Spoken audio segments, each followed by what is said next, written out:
Hi everyone, back with another video. So today I'm doing a little bit of a review. This is my Razer Phone 2. So the specs of this phone is it has a 120Hz display with a Qualcomm Snapdragon 845, dual cameras with image stabilization on the back, wireless fast charging, IP67 water resistance, and a 4000 milliamp hour battery. So many people might not know what the Razer phone is, but it's a product made by Razer. It's the second phone that they have made. So this phone has been my daily driver for about 6 months now. So I'm just going to talk a little bit about what I like about the phone and what is not so great. Alright, so the things that I love about this phone. So this phone is really good at media content and listening to Netflix or YouTube or any type of videos. So if I go to YouTube right now and I pull up one of my videos,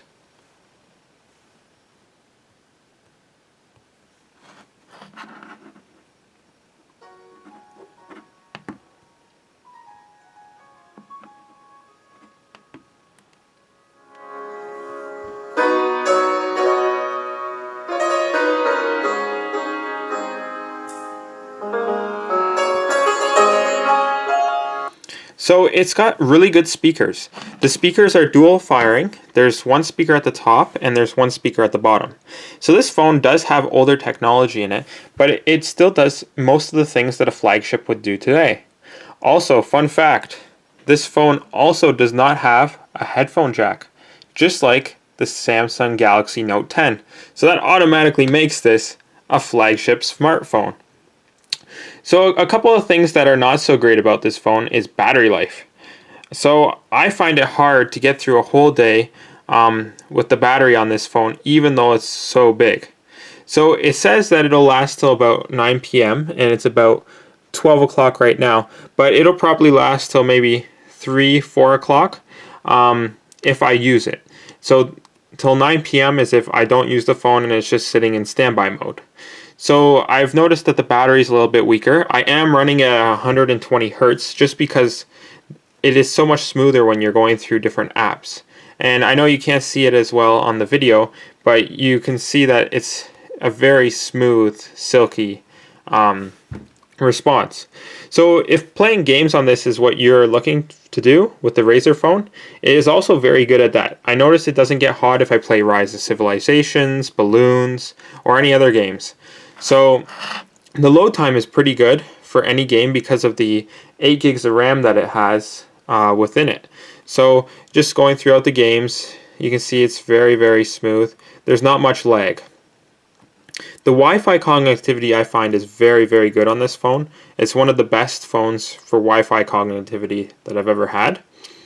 The camera, so even though this is a gaming phone, the camera is pretty good on this phone. Only a couple things that I noticed is if you zoom in sometimes and you're using the telephoto lens, sometimes the camera will not zoom back out, but it seems to have been fixed over a software update.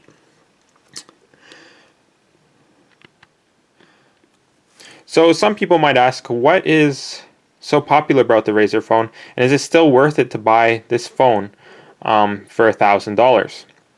I would say it's still worth it. It's worth it if it's on sale, because sometimes Razer has the phone on sale for about $500 on their website.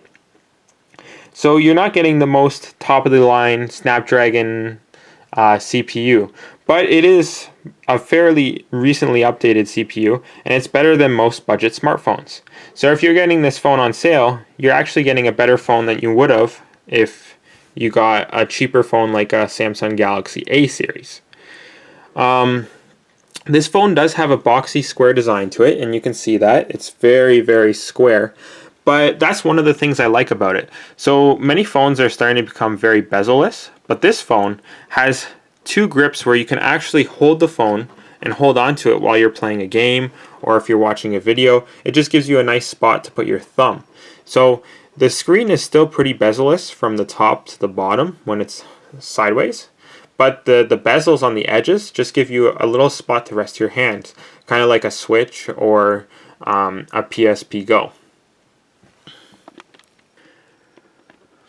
Overall, with about 6 months of use using this telephone, I think it is a great daily driver, and I'm going to continue to use this cell phone as a daily driver for as long as it lasts. And I hope that Razer will come out with the Razer Phone 3 eventually. But this phone is actually very, very good. It does have a fingerprint sensor on the side, USB Type-C connection on the bottom with fast charging, and the charging is actually very fast with it. One thing about the phone that some people might not like is that fingerprints do get really caught on it, and you can see this is just for taking off my case for just a few minutes here. So the case that I've been using with this phone is the Speen Razer Phone 2 case, and it's a really good case. I like it. It's not too thick, and it kind of keeps the design aesthetic of the phone without interfering too much. So I'll just put it in there so you can see what it looks like when it's installed. So this is what the Razer Phone 2 looks like with the Speen case installed. It's actually a really good design. It does show you the RGB logo when it does light up. So that way you can still see if you have a notification if the phone is laying flat on the table. I've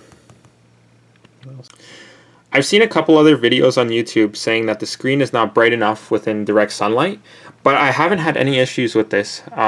Even using it outside all summer long. I'm from Canada, so it's not too hot here, but the screen performs well. I think that they really fixed the screen on the second phone. I did have the Razer Phone 1 for a little bit, but the Razer Phone 2, they've really stepped up their game, and it's waterproof. It has everything that you could ever want in a phone. But in a boxy Android style design. So if you don't like Android, you probably won't like this phone because it's very much like a Google phone because it's very plain, simple Android. But if you do like Android phones and you don't want to buy a Pixel, this I would say is probably your next best option because it's not modified like Samsung phones to have Samsung software. You're using all of the regular Google software that comes on the Google devices. So with this phone, the edition they have is Android 9, I believe. Yes, Android 9. So they have the newest Pie update. And they do push out updates for this phone once in a while. So the last one was in February, but I'll get one probably around September, October, and I haven't had any issues. The speed of the phone has stayed the same since I started using it, which I really like. Sometimes it needs a little bit of a restart, but after that, it's good to go. So overall, my viewpoint on the Razer phone is that it's a really good phone, and that I think Razer is doing something very special with their gaming phone idea.